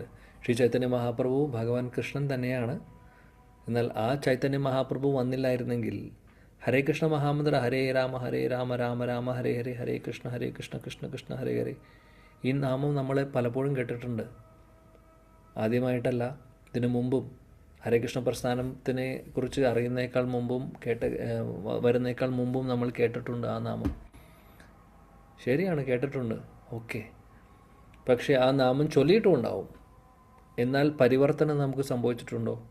എന്തെങ്കിലും ചേഞ്ചസ് നമ്മുടെ ലൈഫിൽ സംഭവിച്ചിട്ടുണ്ടോ? നാമം ജപിക്കുന്നു, പ്രോപ്പറായിട്ടുള്ള പ്രിൻസിപ്പിൾസ് ഒന്നും ഫോളോ ചെയ്യുന്നില്ല, അവനവന് തോന്നിയ കാര്യങ്ങൾ ചെയ്യുന്നു. നാമം ജപിക്കുന്നു, വീണ്ടും തോന്നിയ കാര്യങ്ങൾ ചെയ്യുന്നു, ജപവും അമ്പലത്തിൽ പോക്കുമൊക്കെ നടക്കുന്നുണ്ടാവും. പക്ഷെ എഫക്റ്റീവായിരുന്നോ? ഇല്ല. ചൈതന്യ മഹാപ്രഭു വന്നതിന് ശേഷം ഒന്നാമത് ഈ ഒരു മഹാമന്ത്രത്തെ എല്ലായിടത്തും അദ്ദേഹം എത്തിച്ചു. അതുമാത്രമല്ല, നമ്മൾ ഓരോരുത്തരും ഹരേകൃഷ്ണ മഹാമന്ത്രം ജപിക്കുന്ന കൂട്ടത്തിൽ ജപിക്കുന്നേക്കാൾ മുമ്പ് പഞ്ചതത്വ മന്ത്രം ജപിക്കുന്നുണ്ട്. ജയ ശ്രീ കൃഷ്ണ ചൈതന്യ പ്രഭു നിത്യാനന്ദ ശ്രീ അദ്വൈത ഗദാധാര ശ്രീവാസാദി ഗൗരഭക്തവൃന്ദ. കാര്യം നാമത്തിന് അപരാധങ്ങളുണ്ട്, നാമാപരാധം എന്ന് പറയും. അപ്പോൾ നമ്മൾ തോന്നിയ കാര്യങ്ങൾ, തോന്നിവാസങ്ങളൊക്കെ ചെയ്ത് വേണ്ട പ്രിൻസിപ്പിൾസൊന്നും നിയമങ്ങളൊന്നും പാലിക്കാതെ നമ്മൾ നാമം ജപിച്ചു കഴിഞ്ഞാൽ അതിന് എഫക്റ്റ് ഉണ്ടാവില്ല, നാമാപരാധമായി മാറിക്കൊണ്ടിരിക്കുകയാണ്. എഫക്റ്റ് ഉണ്ടാവില്ല എന്ന് പറഞ്ഞാൽ എഫക്റ്റ് വളരെ കുറച്ചേ ഉണ്ടാവുള്ളൂ. നേരെ മറിച്ച് ഒരുപാട് അപരാധങ്ങൾ കൂട്ടത്തിൽ ചെയ്യുന്നുണ്ട്. എന്നാൽ അത് എങ്ങനെ നമ്മുടെ ലൈഫിൽ അത് ചേഞ്ചസ് ഇപ്പോൾ വന്നിട്ടുണ്ട്, അതിൻ്റെ ഒരേ ഒരു കാരണം ഹരേകൃഷ്ണ മഹാമന്ത്രത്തിന് മുമ്പ് നമ്മൾ പഞ്ചതത്വ മന്ത്രം ചൊല്ലുന്നുണ്ട്. ചൈതന്യ മഹാപ്രഭുവിൻ്റെ നാമത്തിൻ്റെ ശക്തി അതാണ്. മഹാപ്രഭു മഹാകാരുണ്യ അവതാരമായതുകൊണ്ട് അദ്ദേഹത്തിൻ്റെ നാമത്തിനോ അദ്ദേഹത്തിൻ്റെ ധാമത്തിനോ അദ്ദേഹത്തിൻ്റെ പാർഷദരുടെ നാമമോ ഒക്കെ, ഇപ്പോൾ പഞ്ചതത്വം എന്ന് പറഞ്ഞു കഴിഞ്ഞാൽ നിത്യാനന്ദ പ്രഭുവുണ്ട്, മഹാപ്രഭുവുണ്ട്, അദ്വൈതാചാര്യയുടെ നാമം, ഇവർ 3 പേരും വിഷ്ണു തത്വം തന്നെയാണ്. ആ നാമങ്ങൾക്ക് ഒരുപാട് ശക്തിയാണുള്ളത്. അപ്പോൾ പറയുന്നു ചൈതന്യ മഹാപ്രഭുവുമായിട്ട് കണക്റ്റഡ് ആയിട്ടുള്ള നാമങ്ങളെല്ലാം എല്ലാ അപരാധങ്ങളെയും അപരാധശൂന്യമാണ് അതെല്ലാം. അതുകൊണ്ട് നമ്മൾ നാമാപരാധം കൃഷ്ണനാമത്തിലൂടെ നമ്മൾ എന്തെങ്കിലും അപരാധം ചെയ്യുന്നുണ്ടെങ്കിൽ അത് ചൈതന്യ നാമത്തിലൂടെ അത് മാറ്റുന്നു. അതുകൊണ്ടാണ് ഇത് എഫക്റ്റീവ് ആവുന്നത്. നല്ലൊരു ഉദാഹരണം ഈ അടുത്ത് ശ്രീല ജയപതാക സ്വാമി മഹാരാജിൻ്റെ പഴയൊരു ക്ലാസ്സിൽ കേട്ടതാണ്. അദ്ദേഹം ഒരുപാട് കാലങ്ങൾ മുമ്പ് ഒരു വ്യക്തി ഇദ്ദേഹത്തെ സൗത്ത് ഇന്ത്യയിൽ എവിടെയോ പോയ സമയത്ത് അദ്ദേഹത്തെ വന്ന് കണ്ടു. ആ ഒരു വ്യക്തി ഒരു നല്ലൊരു ആളാണ്, കുഴപ്പമൊന്നുമില്ല. അതായത് ഭക്തിയിലേക്ക് വന്നിട്ടില്ല, പക്ഷേ എന്നാലും അമ്പലങ്ങളിലേക്ക് പോകുന്ന ഒരു വ്യക്തിയാണ്. ഇദ്ദേഹത്തെ കണ്ടപ്പോൾ ഇദ്ദേഹം ഒരിക്കൽ ഇതുപോലെ സൗത്ത് ഇന്ത്യ എവിടെയോ പോയ സമയത്ത് അദ്ദേഹത്തെ കണ്ടു. അപ്പോൾ മഹാരാജിനെ കണ്ട് അടുത്ത് വന്നു, സംസാരിച്ചു. എന്നിട്ട് പറഞ്ഞു, അപ്പോൾ മഹാരാജ് ക്ലാസ് എടുക്കുന്ന സമയത്ത് ഈ ഒരു ഹരേകൃഷ്ണ മഹാമന്ത്രത്തെക്കുറിച്ച് ക്ലാസ്സിൽ പറഞ്ഞ് അതാണ് നമ്മുടെ കലിയുഗധർമ്മം എന്നൊക്കെ പറഞ്ഞ് അതിനെക്കുറിച്ച് എല്ലാവർക്കും പറഞ്ഞു കൊടുത്തു, ചൊല്ലിപ്പിക്കുന്നുണ്ടായിരുന്നു. ക്ലാസ്സിന് ശേഷമാണ് ഇദ്ദേഹം വന്ന് കാണുന്നത്. മഹാരാജിനോട് പറയുന്നു, ഞാൻ ഒരുപാട് വർഷങ്ങളായിട്ട് ഈ നാമം ജപിക്കുന്നുണ്ട്, ഹരേ രാമ രാമ രാമ ഹരേ ഹരേ, ഹരേ കൃഷ്ണ കൃഷ്ണ കൃഷ്ണ ഹരേ ഹരേ എന്ന്. എൻ്റെ ഫാമിലിയിൽ എൻ്റെ അച്ഛനും മുത്തശ്ശനും ഒക്കെ അവരൊക്കെ ഉള്ള സമയം മുതലേ ഞാനിത് കേട്ടിട്ടുള്ളതാണ്. വീട്ടിൽ പലവരും ഇത് ജപിക്കുന്നുണ്ട്, ഞാനും ജപിക്കാറുണ്ട്. പക്ഷേ ഇതുവരെ ഇത്രയും കാലമായിട്ടും ഒരു പരിവർത്തനവും സംഭവിച്ചിട്ടില്ല, ജീവിതത്തിൽ ഒരു ചേഞ്ചസും സംഭവിച്ചിട്ടില്ല. എല്ലാം അതേപോലെ തന്നെ ഞങ്ങൾ ചെയ്യുന്ന കാര്യങ്ങൾ അതായത് നിയമങ്ങളൊന്നും അങ്ങനെ പാലിക്കുന്നില്ല. അദ്ദേഹത്തിന് മനസ്സിലായി, കാര്യം ക്ലാസ്സിൽ ഒരുപാട് കാര്യങ്ങൾ കേട്ടു അദ്ദേഹം, യമനിയമങ്ങൾ പാലിക്കുന്ന കാര്യവും ഒക്കെ, 4 നിയമങ്ങൾ പാലിക്കണം എന്നുള്ളതൊക്കെ. ഇതൊന്നും പാലിക്കുന്നില്ല, നാമം ജപിക്കുന്നുണ്ട്, ഗുരുവിനെ സ്വീകരിച്ചിട്ടില്ല, അങ്ങനെ ഒരുപാട് കാര്യങ്ങൾ ചെയ്തിട്ടില്ല. അപ്പോൾ അദ്ദേഹത്തിൻ്റെ ഉള്ളിലൊരു സംശയം വരുവാണ്. അദ്ദേഹം ഈ നാമം ജപിക്കുന്നുണ്ടായിരുന്നു, പക്ഷേ ഈ ഒരു സന്യാസി മഹാരാജ് പറയുന്ന പോലെ ഒന്നും ഒരു ചേഞ്ചസ്, അല്ലെങ്കിൽ ഈ സമയം കൊണ്ട് എനിക്ക് എന്നേ ചേഞ്ച് വന്നതിനെ. കാര്യം ക്ലാസ്സിൽ അദ്ദേഹം പറയുന്നുണ്ടായിരുന്നു, നാമത്തിലൂടെ പരിവർത്തനം വരുന്ന കാര്യവും പെട്ടെന്ന് നമ്മൾ ശുദ്ധരാവും, നമ്മുടെ എല്ലാ അഴുക്കുകളും മാറ്റും എന്നൊക്കെ പറയുന്നുണ്ടായിരുന്നു. അപ്പോൾ അദ്ദേഹത്തിൻ്റെ സംശയം ഇതായിരുന്നു, ഇത്രയും കാലമായിട്ടും എനിക്കൊന്നും സംഭവിച്ചിട്ടില്ല, ഞാൻ മാറിയിട്ടില്ല, ഈ നാമം ഞാൻ ജപിക്കാറുണ്ട് എന്ന് പറഞ്ഞ് ഇദ്ദേഹത്തിൻ്റെ അടുത്ത് വന്ന് പറഞ്ഞു. ഒരുപാട് വർഷം 30 വർഷത്തോളം ആയി എനിക്കൊരു വ്യത്യാസവും വന്നിട്ടില്ല എന്നാണ് അദ്ദേഹം പറഞ്ഞത്. ഗുരു മഹാരാജ് പറഞ്ഞു ഒരു കാര്യം ചെയ്യൂ, കാര്യം മനസ്സിലായി എനിക്ക്, നിങ്ങൾ വിഷമിക്കേണ്ട കാര്യമില്ല, ഞാൻ വേറെ ഒരു മന്ത്രം കൂടെ പറഞ്ഞു തരാം, ആ മന്ത്രം കൂടെ നിങ്ങൾ ചൊല്ലൂ, ഹരേ കൃഷ്ണ ചൊല്ലുന്നേക്കാൾ മുമ്പ് ഈ മന്ത്രം ചൊല്ലൂ എന്ന് പറഞ്ഞ് പഞ്ചതത്വ മന്ത്രം പറഞ്ഞു കൊടുത്തു. ജയ ശ്രീകൃഷ്ണ ചൈതന്യ പ്രഭു നിത്യാനന്ദ ശ്രീ അദ്വൈത ഗദാധാര ശ്രീവാസാദി ഗൗരഭക്തവൃന്ദ എന്നിട്ട് പറഞ്ഞു, ഇതെല്ലാം നാമം ജപിച്ച് തുടങ്ങുന്നതിനേക്കാൾ മുമ്പ് ഈ പഞ്ചതത്വ മന്ത്രം ചൊല്ലിക്കൊണ്ട് ഹരേ കൃഷ്ണ മഹാമന്ത്രം ചൊല്ലി നിങ്ങൾ ട്രൈ ചെയ്യൂ കുറച്ച് ദിവസം, എങ്ങനെയുണ്ടെന്ന് പിന്നെ നമുക്ക് എന്നെ കാണുമ്പോൾ പറഞ്ഞാൽ മതി എന്ന് പറയും. അപ്പോൾ അദ്ദേഹം പറഞ്ഞു ശരി, അദ്ദേഹത്തിന് അത് സ്വീകരിച്ചു. അദ്ദേഹം കേട്ടിട്ട് പോലും ഇല്ലായിരുന്നു പഞ്ചതത്വ മന്ത്രം, ചൈതന്യ മഹാപ്രഭുവിനെയും കുറിച്ച് കേട്ടിട്ടില്ല. എന്നാൽ ഹരേകൃഷ്ണ മഹാമന്ത്രം അദ്ദേഹത്തിന് അറിയുകയും ചെയ്യാം. അങ്ങനെ അദ്ദേഹം പഞ്ചതത്വ മന്ത്രം ചൊല്ലിക്കൊണ്ട് ഹരേകൃഷ്ണ ചൊല്ലി തുടങ്ങി. കുറച്ച് കാലം കഴിഞ്ഞു.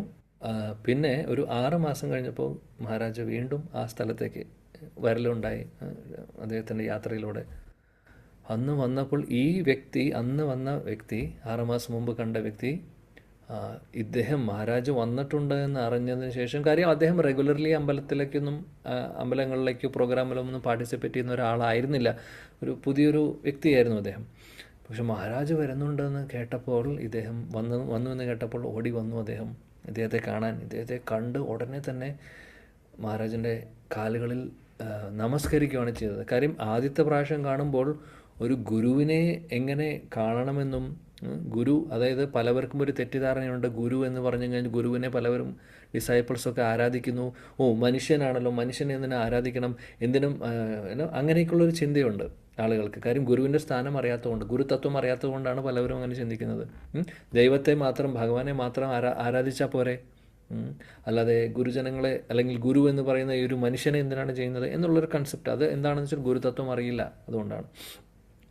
ഈ വ്യക്തിക്കും അങ്ങനെയായിരുന്നു, അദ്ദേഹത്തിന് ഒന്നും അറിയുന്നുണ്ടായിരുന്നില്ല. പക്ഷേ ഓട്ടോമാറ്റിക്കലി അദ്ദേഹത്തിന് ചേഞ്ചസ് സംഭവിച്ചു. അദ്ദേഹം വന്നു, നേരെ കാലിൽ നമസ്കരിച്ചു, കാല് പിടിച്ചു. ആക്ച്വലി കാല് പിടിച്ചുകൊണ്ട്, കാലിൽ തൊട്ട് പിടിച്ചുകൊണ്ട് അദ്ദേഹം തല ഉയർത്തിക്കൊണ്ട് പറയുമായിരുന്നു, എന്നെ അങ്ങ് രക്ഷിച്ചു, അങ്ങ് എന്നെ രക്ഷിച്ചു എന്ന്. ഗുരു മഹാരാജന് ഇദ്ദേഹത്തിൻ്റെ മുഖം പോലും ഓർമ്മയില്ല. അദ്ദേഹത്തിനെ 6 മാസം മുമ്പ് കണ്ടതാണ്, ഓർമ്മയില്ല. അദ്ദേഹം പറഞ്ഞു, ഞാൻ കഴിഞ്ഞ 6 മാസം മുമ്പ് നമ്മൾ കണ്ടിട്ടുണ്ട്, അങ്ങ് ഇതിനു മുമ്പ് വന്ന സമയത്ത് എൻ്റെ അടുത്ത് ഒരു കാര്യം പറഞ്ഞിട്ടുണ്ടായിരുന്നു എന്ന് പറഞ്ഞ് ഓർമ്മിപ്പിച്ചു. അപ്പോൾ അദ്ദേഹത്തിന് ഓർമ്മ വന്നു. അപ്പോൾ പറഞ്ഞു, പഞ്ചതത്വ മന്ത്രം അങ്ങ് പറഞ്ഞു തന്നിരുന്നു. അപ്പം ഇദ്ദേഹം ചോദിച്ചു, എങ്ങനെയാണ് നിങ്ങൾക്ക് ഫീൽ ചെയ്യുന്നത്? അദ്ദേഹത്തിന് പറയാൻ പോലും സാധിക്കുന്നില്ല. അദ്ദേഹത്തിൻ്റെ കണ്ണുകളിൽ നിന്ന് വെള്ളം വരുന്നു, വീണ്ടും കാലിൽ വീഴുന്നു, കാല് പിടിക്കുന്നു, എന്നിട്ട് പറയുന്നു, എനിക്ക് എങ്ങനെ നന്ദി പറയണമെന്നറിയില്ല. ഇത്രയും കാലം ഞാൻ ഈ ഹരേ കൃഷ്ണ മഹാമന്ത്രം ചൊല്ലുന്നുണ്ടായിരുന്നു, എത്രയോ 30 വർഷമായിട്ട് എനിക്ക് എൻ്റെ ഹൃദയത്തിലുള്ള ഒരു അനർത്ഥങ്ങളും പോയിട്ടുണ്ടായിരുന്നില്ല, അല്ലെങ്കിൽ എനിക്കൊരു ചേഞ്ച് വരുന്നുണ്ടെന്നൊരു ഫീലിംഗേ ഉണ്ടായിരുന്നില്ല. ഇപ്പോൾ അങ്ങനെയല്ല. ഇപ്പോൾ എനിക്ക് ഭക്തിയുത സേവനങ്ങൾ ചെയ്യുവാനും പല കാര്യം, ഇങ്ങനെ എല്ലാവരോടും ഒരു കാരുണ്യം തോന്നുന്നു, എല്ലാവരോടും നന്നായി പെരുമാറാൻ എനിക്ക് സാധിക്കുന്നു, ദേഷ്യമൊക്കെ പോയി, അതേപോലെ തന്നെ കൂടുതൽ നാമം ജപിക്കാനുള്ള രുചി കൂടുന്നുണ്ട്, ഭക്തരോടുള്ള ബഹുമാനം വരുന്നുണ്ട്. ഇതൊന്നും എനിക്ക് അറിയുന്നുണ്ടായിരുന്നില്ല. അപ്പോൾ ഒരുപാട് വ്യത്യാസം എന്നിൽ തന്നെ വന്നതായിട്ട് എനിക്കത് മനസ്സിലാവുന്നുണ്ട് കഴിഞ്ഞ 6 മാസം കൊണ്ട് എന്ന് ഇദ്ദേഹം പറയുകയാണ്. അപ്പോൾ ഗുരു മഹാരാജ് പറഞ്ഞു അദ്ദേഹത്തോട്, കാരണം എന്താണെന്ന് വെച്ചാൽ നിങ്ങൾ ഇപ്പോൾ ചൈതന്യ മഹാപ്രഭുവിൻ്റെ നാമം ജപിച്ചു തുടങ്ങി, അതുകൊണ്ടാണ് ഹരേകൃഷ്ണ മഹാമന്ത്രത്തിന് എഫക്റ്റ് കൂടുന്നത്. കാര്യം നമ്മുടെ ഉള്ളിൽ ഓരോരുത്തർക്കും നമ്മുടെ ഉള്ളിലെ അനർത്ഥങ്ങൾ എന്ന് പറഞ്ഞാൽ പറയാൻ സാധിക്കില്ല, അത്ര അധികമുണ്ട്. അപ്പോൾ ഇതിനെയൊക്കെ മാറ്റുക എന്ന് പറഞ്ഞു കഴിഞ്ഞാൽ എളുപ്പമല്ല. ചൈതന്യ മഹാപ്രഭുവിന് സാധിക്കും. ചൈതന്യ മഹാപ്രഭുവിൻ്റെ നാമത്തിന് അതിന് ശക്തിയുണ്ട്. കാര്യം മഹാപ്രഭു കാരുണ്യ അവതാരമാണ്. നാമവും ഭഗവാനും തമ്മിൽ വ്യത്യാസമില്ല. നമ്മൾ പറയുന്ന പോലെ ചൈതന്യ മഹാപ്രഭുവിൻ്റെ നാമവും ചൈതന്യ മഹാപ്രഭുവും തമ്മിൽ വ്യത്യാസമില്ല. അപ്പോൾ അദ്ദേഹത്തിൻ്റെ മഹാകാരുണ്യം, അദ്ദേഹം നമോ മഹാവദന്യായ കൃഷ്ണപ്രേമപ്രദായ കൃഷ്ണായ കൃഷ്ണ ചൈതന്യ നാംനെ ഗൗരത്വിഷേ നമഃ. നമോ മഹാവദന്യായ എന്നാണ് വിളിക്കുന്നത്. മഹാകാരുണ്യവാനാണ് മഹാപ്രഭു. അപ്പോൾ ആ മഹാകാരുണ്യം മഹാപ്രഭുവിൻ്റെ നാമത്തിലുമുണ്ട്. കാര്യം നാമവും മഹാപ്രഭുവും തമ്മിൽ വ്യത്യാസമില്ല, കൃഷ്ണനും കൃഷ്ണനാമവും തമ്മിൽ വ്യത്യാസമില്ല എന്ന് പറയുന്ന പോലെ അത്രയും ശക്തിയാണ്. അപ്പോൾ ആ കാരുണ്യം ഉള്ളതുകൊണ്ട് അദ്ദേഹത്തിൻ്റെ ഉള്ളിലെ അനർത്ഥങ്ങൾ പലതും മാറി. അദ്ദേഹത്തിന് ഇപ്പോൾ നാമം ജപിക്കുമ്പോൾ ആനന്ദം കിട്ടി തുടങ്ങി. അദ്ദേഹത്തിന് തന്നെ അത് ഫീൽ ചെയ്ത് തുടങ്ങി. അപ്പോൾ ഇത് നല്ലൊരു ഉദാഹരണമാണ്. പ്രാക്ടിക്കലി ഇതാണ് സംഭവിക്കുന്നത് നമുക്ക് ഓരോരുത്തർക്കും. അതുകൊണ്ട് ഹരേകൃഷ്ണ മഹാമന്ത്രം ഞാനും ഒരുപാട് പ്രാവശ്യം കേട്ടിട്ടുണ്ട്. ഗുരുവായൂർ പോകുമ്പോഴും തീർച്ചയായിട്ടും ഗുരുവായൂരൊക്കെ ഹരേ രാമ രാമ രാമ ഹരേ ഹരേ, ഹരേ കൃഷ്ണ കൃഷ്ണ കൃഷ്ണ ഹരേ ഹരേ ചെറുപ്പം തൊട്ടേ ഞാനും കേൾക്കുന്നതാണ്. ഈ നാമം ജപിച്ചിട്ടുമുണ്ട് പലതവണ. പക്ഷേ അതിന് വാല്യൂ അറിയുന്നുണ്ടായിരുന്നില്ല, മനസ്സിലായിട്ടുണ്ടായിരുന്നില്ല, എന്താണ് കലിയുഗത്തിലെ മന്ത്രമാണോ എന്നുള്ളതൊക്കെ. അതുപോലെ തന്നെ എന്നും ജപിക്കുന്ന ആളുകൾക്ക് പോലും ആ ഒരു ചേഞ്ച് എത്രമാത്രം വന്നിട്ടുണ്ട് എന്നുള്ളത് നോക്കേണ്ട ഒരു കാര്യമാണ്. പക്ഷേ മഹാപ്രഭുവിൻ്റെ കാരുണ്യം കൂടെ അതിൽ മിക്സ് ആവുമ്പോൾ കാര്യങ്ങളുടെ ഗതി, അതിൻ്റെ സ്പീഡ് കൂടുന്നു. ഇതാണ് സംഭവിക്കുന്നത്. അതുകൊണ്ട് നമ്മുടെ ഓരോരുത്തരുടെയും ജീവിതത്തിൽ ചൈതന്യ മഹാപ്രഭുവിൻ്റെ അദ്ദേഹത്തിൻ്റെ പ്രസൻസ് ഉള്ളതുകൊണ്ട് ഒരുപാട് കാര്യങ്ങൾ നടക്കുന്നുണ്ട്. നമ്മൾ അറിഞ്ഞും അറിയാതെയും നമുക്ക് ആധ്യാത്മിക പാതയിൽ ഒരുപാട് പുരോഗതി നമുക്ക് വന്നിട്ടുണ്ട്. ഇതെല്ലാം ചൈതന്യ മഹാപ്രഭുവിൻ്റെ മഹാകാരുണ്യമാണ്. ആ ചൈതന്യ മഹാപ്രഭുവിൻ്റെ ആവിർഭാവ തിഥിയാണ് നാളെ നമ്മൾ ആഘോഷിക്കുന്നു.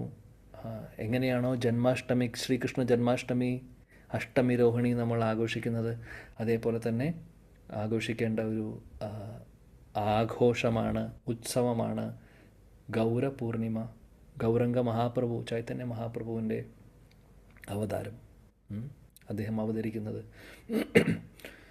അപ്പോൾ മഹാപ്രഭുവിൻ്റെ മഹാകാരുണ്യം കൊണ്ട് നമ്മൾ ഓരോരുത്തരും മുന്നോട്ട് പോകുന്നു, അതിലൊരു സംശയവും വേണ്ട.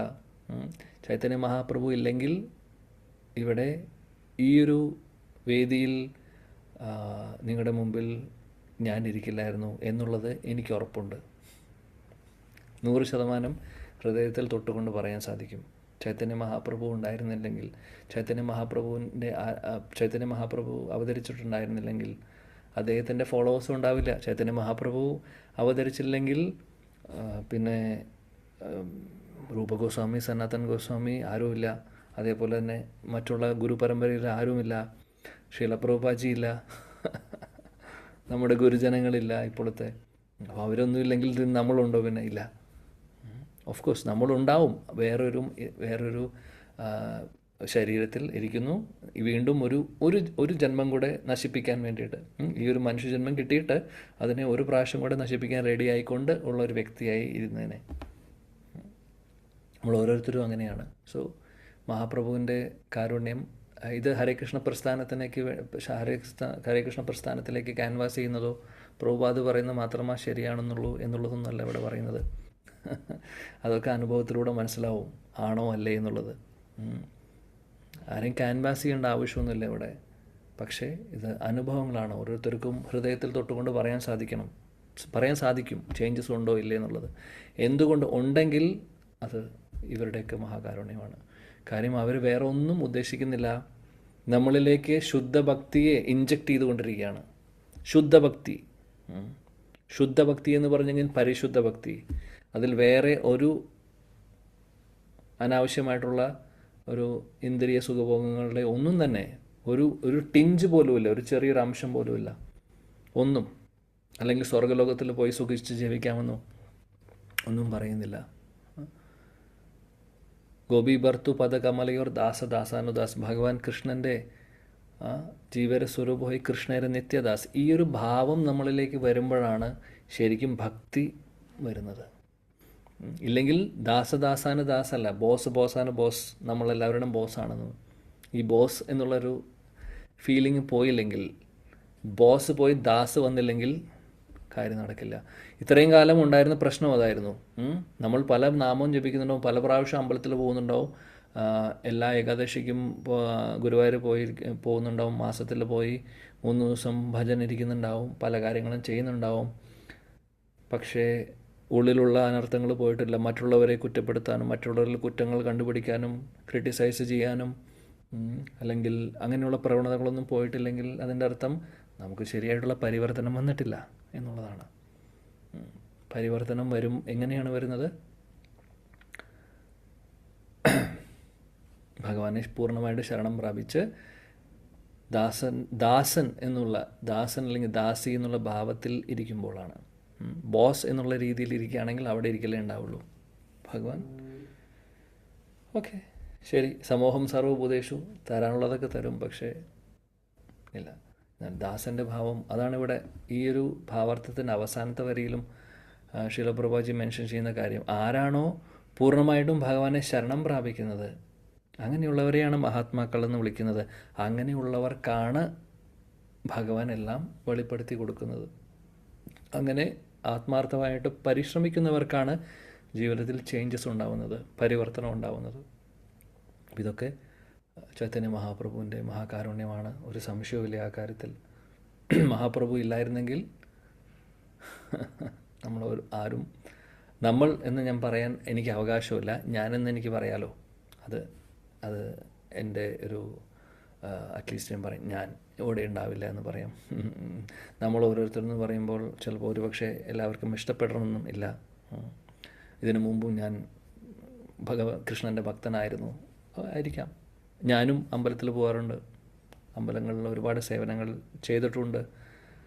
പക്ഷേ അന്ന് ചെയ്തിട്ടുള്ള കാര്യങ്ങളും ഇപ്പോൾ ചെയ്യുമ്പോൾ ഉള്ള കാര്യവും ഇപ്പോൾ ചെയ്യുന്ന കാര്യവും തമ്മിൽ വ്യത്യാസമുണ്ട്. അന്ന് ഒന്നും അറിയുന്നുണ്ടായിരുന്നില്ല, മെക്കാനിക്കലായിട്ട് ഓരോ കാര്യങ്ങൾ ചെയ്യുന്നു, എല്ലാവരും ചെയ്യുന്നു, ട്രഡീഷൻ ഫോളോ ചെയ്യുന്നു. പക്ഷേ അതേപോലെ തന്നെ ഉള്ളിലുണ്ടായിരുന്ന ആഗ്രഹം എന്താണ്? ധനം ദേഹി, വിദ്യ, ധനം, അല്ലെങ്കിൽ പ്രശസ്തി, പൈസ, ജോലി, ഇതെല്ലാം വേറെന്താണ്, സാമ്പത്തിക സ്ഥിതി, അത് മാത്രമേ ഉണ്ടായിരുന്നുള്ളൂ ഹൃദയത്തിൽ. അങ്ങനെയായിരിക്കും ഒരുപക്ഷെ എല്ലാവരുടെയും. പക്ഷേ എന്നാൽ ഇപ്പോൾ അതിനോടുള്ള താല്പര്യങ്ങൾ കുറഞ്ഞിട്ടുണ്ട് എന്നുണ്ടെങ്കിൽ അതിൻ്റെ അർത്ഥം നമുക്ക് ചേഞ്ചസ് വന്നിട്ടുണ്ട്. ആ ചേഞ്ചസ് വരാനുള്ള കാര്യം ചൈതന്യ മഹാപ്രഭുവും അദ്ദേഹത്തിൻ്റെ പാർഷദരും. ആ പാർഷദരിൽ അതായത് പ്രധാനപ്പെട്ട ഒരു വ്യക്തിയാണ് ശീല പ്രഭുപാജി. അദ്ദേഹത്തിൻ്റെ മഹാകാരുണ്യം, മഹാപ്രഭുവിൻ്റെ കാരുണ്യത്തെ തന്നെയാണ് അദ്ദേഹം മുന്നോട്ട് കൊണ്ടുവന്നത്. കാര്യം മഹാപ്രഭു പ്രെഡിക്റ്റ് ചെയ്തിട്ടുണ്ട് ശാസ്ത്രങ്ങളിൽ. അതായത് ചൈതന്യ മഹാപ്രഭുവിൻ്റെ അനുയായികൾ വന്ന് ലോകം മുഴുവനും ചൈതന്യ മഹാപ്രഭുവിനെ കുറിച്ച് പ്രചരിപ്പിക്കും. അതേപോലെ ഹരേ കൃഷ്ണ മഹാമന്ത്രം പ്രചരിപ്പിക്കുന്നു, കലിയുഗ ധർമ്മം പ്രചരിപ്പിക്കുന്നു, എല്ലാവരിലേക്കും ഭഗവാനെ എത്തിക്കുന്നു, ഭാഗവതം എത്തിക്കുന്നു. ഇതൊക്കെ പ്രെഡിക്റ്റ് ചെയ്തിട്ടുള്ളതാണ്. അതേപോലെ തന്നെ സംഭവിക്കുകയാണ് ചെയ്യുന്നത് ചൈതന്യ മഹാപ്രഭുവിൻ്റെ അനുയായികൾ. സോ ആ അനുയായികളുടെ മഹാകാരുണ്യം കൊണ്ട് നമ്മൾ ഓരോരുത്തരും മുന്നോട്ട് പോയിക്കൊണ്ടിരിക്കുകയാണ്. അപ്പോൾ ഇന്നത്തെ ഈ ഒരു ദിവസം തീർച്ചയായിട്ടും നമുക്ക് ഓർക്കാം. എല്ലാ ആചാര്യന്മാരുടെയും തൃപാദങ്ങളിൽ, ഗൗഡീയ വൈഷ്ണവ ആചാര്യന്മാരുടെ പാദങ്ങളിൽ നമസ്കരിക്കാം. ചൈതന്യ മഹാപ്രഭുവിൻ്റെ അനുയായികളാണ് അവരെല്ലാവരും. ആ ചൈതന്യ മഹാപ്രഭു അവതരിക്കുന്ന ദിവസമാണ് നാളെ, അല്ലെങ്കിൽ അവതരിച്ച ദിവസമാണ് നാളെ. 500 വർഷങ്ങൾ മുമ്പ് നവദ്വീപിൽ അദ്ദേഹം അവതരിക്കുന്നു. കലിയുഗത്തിലെ നമ്മളെ പോലുള്ള അധമരായിട്ടുള്ള ഒരു ക്വാളിഫിക്കേഷനും ഇല്ലാത്ത ആളുകൾക്ക് വേണ്ടി, നമ്മളെ സഹായിക്കാൻ വേണ്ടി ഗോലോകേര പ്രേമധന ഹരിനാമ സങ്കീർത്തനം, ഗോലോക വൃന്ദാവനത്തിലെ കൃഷ്ണപ്രേമം ഹരേ കൃഷ്ണ മഹാമന്ത്രത്തിലൂടെ നമുക്ക് പകർന്നു തരുന്നു ചൈതന്യ മഹാപ്രഭു. അദ്ദേഹത്തിൻ്റെ ജീവിതത്തിലൂടെ അദ്ദേഹം കാണിച്ചു തരുന്നു ഒരു ഭക്തൻ എങ്ങനെയായിരിക്കണം എന്നുള്ളത്. ഒരു ഭക്തന് വേണ്ടതായിട്ടുള്ള ക്വാളിറ്റീസ് എന്തൊക്കെയാണ്, ഭക്തൻ എന്ന് പറഞ്ഞു കഴിഞ്ഞാൽ എങ്ങനെയായിരിക്കണം, മഹാപ്രഭു നമ്മളെ പഠിപ്പിച്ചു തരുന്നു. തൃണാദപി ശുനിചേന തരോരപി സഹിഷ്ണുന അമാനീന മാനദേന. ഇതാണ് ഒരു ഭക്തൻ്റെ ലക്ഷണങ്ങൾ. തൃണാദപി ശുനിചേന, ഹ്യൂമിലിറ്റി, ടോളറൻസ്, ആരിൽ നിന്നും റെസ്പെക്റ്റ് പ്രതീക്ഷിക്കാതെ മറ്റുള്ളവരെ എല്ലാവരെയും ബഹുമാനിച്ചുകൊണ്ട്. നധനം ന ജനം ന സുന്ദരിം കവിതാം വാ ജഗദീശ കാമയേ മമ ജന്മനി ജന്മനീശ്വരേ ഭവദാ ഭക്തിരഹൈതു ഗീത്വൈ. നധനം, ജനം, ധനം, സുന്ദരി, പ്രശസ്തി, പേര് ഒന്നും വേണ്ട. മമ ജന്മനി ജന്മനീശ്വരയോ കൃഷ്ണ, ജന്മജന്മാന്തരങ്ങൾ വീണ്ടും വീണ്ടും ഞാൻ ഈ ഭൗതിക ലോകത്തിൽ ജനിക്കാനും തയ്യാറാണ്. എനിക്കൊരു കാര്യം മാത്രം മതി, ഭവദാർ ഭക്തി അഹൈതുകമായിട്ടുള്ള ഭക്തി മാത്രം, വേറെ ഒന്നും ഞാൻ ആഗ്രഹിക്കുന്നില്ല. ഇങ്ങനെയായിരിക്കണം ഒരു ഭക്തൻ. മഹാപ്രഭു അദ്ദേഹം തന്നെ പഠിപ്പിച്ചു തരുവാണ്. മഹാപ്രഭു ആരാണ്? ഭഗവാനാണ് ആക്ച്വലി. പക്ഷെ ഭക്തഭാവത്തിൽ വന്നുകൊണ്ട് നമ്മളെ കാണിച്ചു തരുന്നു എങ്ങനെയാണ് ചെയ്യേണ്ടത് എന്നുള്ളത്. കൃഷ്ണൻ്റെ ഒരു അവസ്ഥ ഒന്ന് ആലോചിച്ച് നോക്കൂ. അദ്ദേഹം ഭഗവത്ഗീത പറയുന്നു. അദ്ദേഹം വ്യാസദേവനെ പോലുള്ള വരിഷ്ഠരായിട്ടുള്ള ഭക്തരിലൂടെ ഭാഗവതം എഴുതി തരുന്നു. അതിനുശേഷം ഭഗവാൻ നേരിട്ട് അവതാരമെടുക്കുന്നു, പല രീതിയിൽ, പല രൂപത്തിൽ, പല ഭാവത്തിൽ. ഇതെല്ലാം കഴിഞ്ഞു ഭഗവാൻ അവതാരമൊക്കെ എടുത്ത് പോയി. ഇനി ഭക്തരൂപത്തിൽ അവതാരമെടുത്ത് വരുന്നു. അതാണ് മഹാപ്രഭു. ഭക്തരൂപത്തിൽ എന്താണ് വരുന്നത്? ഭക്തരൂപത്തിൽ വരുമ്പോൾ ഒരു ഭക്തൻ എങ്ങനെയായിരിക്കണമെന്ന് ഭഗവാൻ തന്നെ പഠിപ്പിച്ചു തരുവാണ് ചൈതന്യ മഹാപ്രഭുവിലൂടെ. കൃഷ്ണൻ്റെ ഭക്തൻ എങ്ങനെയാവണമെന്ന് കൃഷ്ണൻ തന്നെ പഠിപ്പിച്ചു തരുന്നു. എങ്ങനെ? അദ്ദേഹം ഭക്തൻ്റെ രൂപത്തിൽ വന്നുകൊണ്ട്, അതായത് രാധാറാണിയുടെ ഭാവത്തിൽ. രാധാറാണിയെ പോലെ വേറെ ഒരു ഭക്ത ഇല്ല. അതുകൊണ്ട് ആ ഒരു ഭാവത്തിൽ വന്ന് നമ്മളെ പഠിപ്പിച്ചു തരുന്നു. സോ അതാണ് ശ്രീ ചൈതന്യ മഹാപ്രഭു തന്നെയാണ് അദ്ദേഹത്തിൻ്റെ പേര് പോലെ തന്നെ, മഹാപ്രഭു. ഹരേ കൃഷ്ണ. സോ എല്ലാവർക്കും ഗൗരപൂർണിമ മഹാമഹോത്സവ ആശംസകൾ. നാളെ ഫാസ്റ്റിംഗ് ആണ്. പറ്റുന്നവർ നിർജ്ജൽ ഫാസ്റ്റിംഗ് ചെയ്യുന്നു. വൈകുന്നേരം ചന്ദ്രൻ ഉദിക്കുന്നവരെ, അതാണ് കണക്ക്. പറ്റാത്തവർ പറ്റുന്ന രീതിയിൽ ഫാസ്റ്റിംഗ് ചെയ്യുക. വെള്ളം കുടിക്കുന്നുണ്ട് വെള്ളം കുടിക്കുക, ഫ്രൂട്ട്സ് കഴിക്കുന്നുണ്ട് ഫ്രൂട്ട്സ് കഴിക്കുക, വാട്ടെവർ നമ്മുടെ കപ്പാസിറ്റി അനുസരിച്ചിട്ട് ചെയ്യുക. എന്താണെങ്കിലും സാധാരണ ഒരു ദിവസം പോലെ അരി ഭക്ഷണങ്ങളും ഏകാദശി കഴിക്കുന്ന പോലെയുള്ള കാര്യങ്ങളും അല്ലെങ്കിൽ ഏകാദശിക്ക് നമ്മൾ ഒഴിവാക്കുന്നതൊക്കെ തീർച്ചയായിട്ടും ഒഴിവാക്കണം. ഇനി മൂൺ റൈസ് അല്ലെങ്കിൽ സൂര്യൻ അസ്തമിച്ച് അല്ലെങ്കിൽ ചന്ദ്രൻ ഉദിച്ചതിന് ശേഷമാണ് ഫാസ്റ്റ് ബ്രേക്ക് ചെയ്യുന്നത്. ഫാസ്റ്റ് ബ്രേക്ക് ചെയ്ത് കഴിഞ്ഞിട്ടും ഏകാദശി പ്രസാദമാണ് കഴിക്കാൻ പോകുന്നത്. അടുത്ത ദിവസമാണ് പിന്നീട് നമ്മൾ നോർമൽ പ്രസാദം കഴിക്കുന്നത്, അരി ഭക്ഷണം കഴിക്കുന്നത്. ഓക്കെ, അപ്പോൾ എല്ലാവരും പറ്റുന്നവരൊക്കെ ഫോളോ ചെയ്യുക. പിന്നെ നാളത്തെ ദിവസം എവിടെയെങ്കിലും എന്തെങ്കിലും പ്രോഗ്രാംസൊക്കെ ഉണ്ടെങ്കിൽ പോയി അറ്റൻഡ് ചെയ്ത് ചൈതന്യ മഹാപ്രഭുവിനെ നമ്മുടെ ജീവിതത്തിലേക്ക്, നമ്മുടെ ഹൃദയത്തിലേക്ക് കൊണ്ടുവരിക. മഹാപ്രഭുവിൻ്റെ അവതാരം എന്ന് നമ്മൾ പറഞ്ഞ് ആഘോഷിക്കുമ്പോൾ ആക്ച്വലി ചൈതന്യ മഹാപ്രഭുവിനെ നമ്മുടെ ഹൃദയത്തിൽ അവതരിപ്പിക്കുകയാണ് ചെയ്യേണ്ടത്. മഹാപ്രഭു ഓൾറെഡി ഉണ്ട്, ഹൃദയത്തിൽ കൃഷ്ണനുണ്ട്, പക്ഷേ അദ്ദേഹത്തെ നമ്മൾ തിരിച്ചറിയുന്നില്ല എന്ന് മാത്രം. അപ്പോൾ നാളത്തെ ഒരു ദിവസം ആവട്ടെ നമ്മുടെ ജീവിതത്തിൽ മഹാപ്രഭുവിൻ്റെ ആ ഒരു ആവിർഭാവം നമ്മുടെ ഹൃദയത്തിൽ പ്രകടമാവട്ടെ. അദ്ദേഹം നമ്മുടെ ഹൃദയത്തിൽ ശരിക്കും പ്രകടമാവട്ടെ. നമുക്ക് ഓരോരുത്തർക്കും ചൈതന്യ മഹാപ്രഭുവിൻ്റെ പ്രസൻസ്, അദ്ദേഹത്തിനെ കാണുവാനും അദ്ദേഹത്തിൻ്റെ പ്രസൻസും നമുക്ക് എല്ലാവർക്കും മനസ്സിലാക്കാൻ സാധിക്കട്ടെ. ഭക്തി ജീവിതത്തിൽ നല്ല രീതിയിൽ മുന്നോട്ട് പോകാൻ എല്ലാവരെയും അനുഗ്രഹിക്കട്ടെ ചൈതന്യ മഹാപ്രഭു മഹാകാരുണ്യവാനായതുകൊണ്ട് അദ്ദേഹം ഒന്നും ഡിമാൻഡ് ചെയ്യുന്നില്ല. നമ്മുടെ ആത്മാർത്ഥത മാത്രം മതി. ആത്മാർത്ഥപരമായിട്ടുള്ള ഒരു പരിശ്രമം മാത്രം ചെയ്യുക. പിന്നെ അദ്ദേഹം പറഞ്ഞിട്ടുള്ള കാര്യങ്ങൾ, വൈഷ്ണവ നിന്ദ ഒഴിവാക്കുക, വളരെ ഇമ്പോർട്ടൻ്റ് ആയിട്ടുള്ള കാര്യമാണത്. കാര്യം വൈഷ്ണവ നിന്ദ അദ്ദേഹം ഒരിക്കലും ടോളറേറ്റ് ചെയ്യില്ല. ബാക്കിയെല്ലാം അദ്ദേഹം ചിലപ്പോൾ ഒരു പക്ഷേ അഡ്ജസ്റ്റ് ചെയ്യുമായിരിക്കാം. വൈഷ്ണവ നിന്ദ അദ്ദേഹം ഒരിക്കലും ടോളറേറ്റ് ചെയ്യാൻ സാധിക്കില്ല. നമുക്കറിയാം, ഒരുപാട് കഥകളുണ്ട് അതിൻ്റെ പുറകിൽ അതുമായിട്ട് സംബന്ധിച്ച്. അതൊക്കെ ശ്രദ്ധിച്ചുകൊണ്ട് ബാക്കിയൊന്നും നമ്മുടെ ക്വാളിഫിക്കേഷനൊന്നും അദ്ദേഹം നോക്കുന്നില്ല. ആത്മാർത്ഥപരമായിട്ട് ഭഗവാന്റെ നാമം ജപിക്കാൻ ശ്രമിക്കുക, ഭക്തി സേവനങ്ങൾ ചെയ്യുവാൻ ശ്രമിക്കുക, മറ്റുള്ളവരെ എല്ലാവരെയും ബഹുമാനിച്ചുകൊണ്ട് വൈഷ്ണവ നിന്ദ ചെയ്യാതെ ഒന്നും പ്രതീക്ഷിക്കാതെ വിനയത്തോടു കൂടിയിട്ട് എല്ലാം സഹിച്ചുകൊണ്ട് സഹിഷ്ണുതയോടുകൂടി മുന്നോട്ട് പോകാൻ ശ്രമിക്കുക. തീർച്ചയായിട്ടും മഹാപ്രഭുവിൻ്റെ അനുഗ്രഹം ഉണ്ടാവും. മഹാപ്രഭു അതിൽ അട്രാക്റ്റഡ് ആവും. മഹാപ്രഭു അട്രാക്റ്റഡ് ആയി കഴിഞ്ഞു കഴിഞ്ഞാൽ നമുക്ക് അദ്ദേഹത്തിൻ്റെ ആലിംഗനം കിട്ടുന്നു. എങ്ങനെയാണ് പ്രതാപ് രുദ്ര മഹാരാജാവിനെ മഹാപ്രഭു ആലിംഗനം ചെയ്യുന്നത്? പ്രതാപ് രുദ്ര മഹാരാജാവിൻ്റെ കഥ എല്ലാവർക്കും അറിയാം. അദ്ദേഹം രാജാവായതുകൊണ്ട് മഹാപ്രഭു ദർശനം പോലും കൊടുക്കുന്നുണ്ടായിരുന്നില്ല. വിഷയി എന്നാണ് വിളിക്കാറുള്ളത്. പക്ഷേ പിന്നീട് അദ്ദേഹത്തിൻ്റെ വിനയവും അദ്ദേഹത്തിൻ്റെ ഭക്തിയും ഹൃദയത്തിലുള്ള ആ ഒരു ആത്മാർത്ഥതയും കണ്ടപ്പോൾ മഹാപ്രഭുവിൻ്റെ ഹൃദയം അലിഞ്ഞു. എന്നിട്ട് അദ്ദേഹം പിന്നീട് അദ്ദേഹത്തിന് ദർശനം കൊടുക്കുന്നു. മാത്രമല്ല അദ്ദേഹത്തെ ആലിംഗനം ചെയ്യുന്നു. ആലിംഗനം ചെയ്ത് ആ കൃഷ്ണപ്രേമം പൂർണ്ണമായിട്ടും പകർന്നു കൊടുക്കുന്നു. അങ്ങനെ ഓരോരുത്തർക്കും നമ്മുടെ ഓരോരുത്തരുടെയും ജീവിതത്തിലും മഹാപ്രഭു കടന്നു വരട്ടെ എന്ന് അതിനുവേണ്ടി നമുക്ക് പ്രാർത്ഥിക്കാം, അതിനുവേണ്ടി ശ്രമിക്കാം. ആത്മാർത്ഥപരമായിട്ട് നന്നായി പ്രാർത്ഥിക്കുകയും ചെയ്യാം. ഓക്കെ, സോ गौरपूर्णिमा महामहोत्सव की जय। श्री चैतन्य चरितामृत की जय। श्रील कृष्णदास कविराज गोस्वामी जय। श्रील कृष्णदास कविराज गोस्वामी की जय। पतित पावन श्रील प्रभुपाद की जय। निताय गौर प्रेमानंदे। हरि हरि बोल। Thank you. हरे कृष्णा।